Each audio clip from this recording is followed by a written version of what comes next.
dense tropical forest. She sat up and listened. And that's when she heard the sound of trickling water. She remembered his tip that following water would lead you to people. So that's what she did.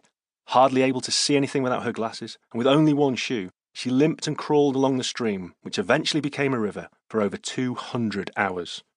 She had to put her one-shoed foot tentatively forwards each time to avoid the jungle's many thorns and fangs.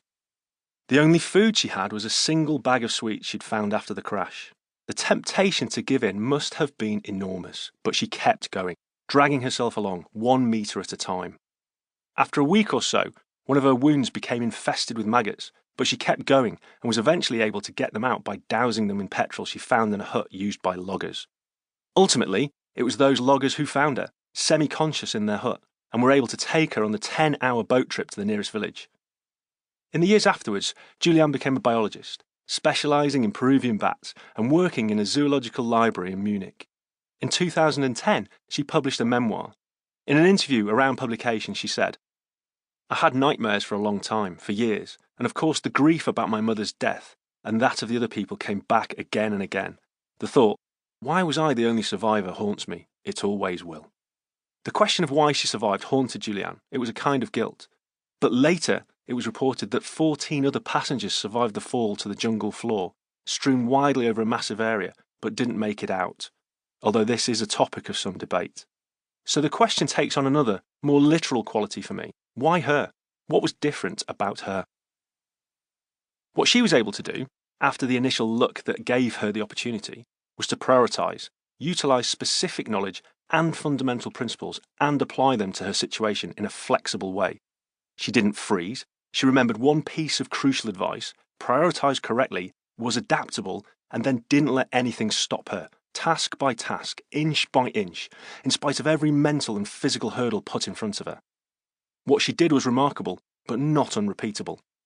In this book, I want to introduce you to people like Julianne, partly because their incredible stories offer inspiration, but also because the way that they approach their situations can teach us so much about how we deal with decisions in our own lives. Because one thing I know is that bad things happen. Some people deal with them, some don't. Hopefully very few of us will ever find ourselves in the exact situations described in the book, but we can all learn life skills from them.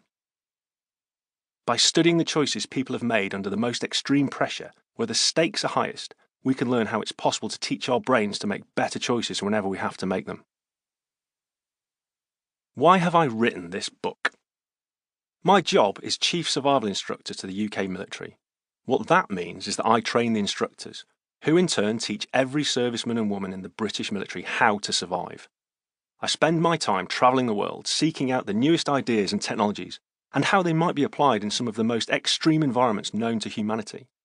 I've trekked through the world's driest deserts and its remotest jungles. I've been dumped into freezing water, trudged across barren tundra, and been hunted through forests.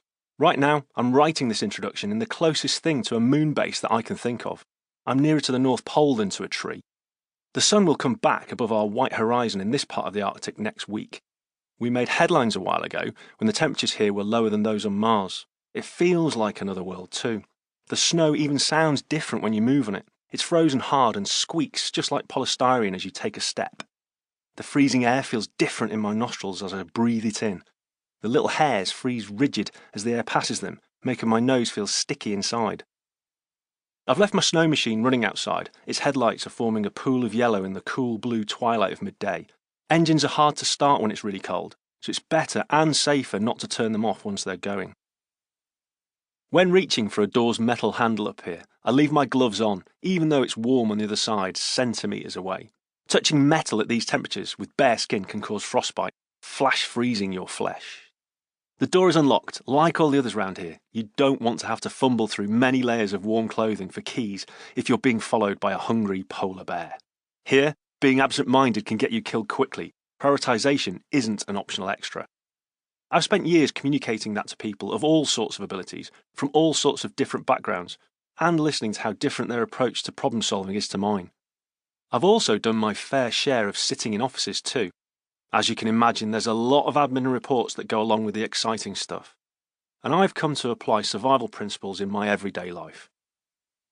I know from what others tell me that they find the techniques useful in their lives too, especially their working life.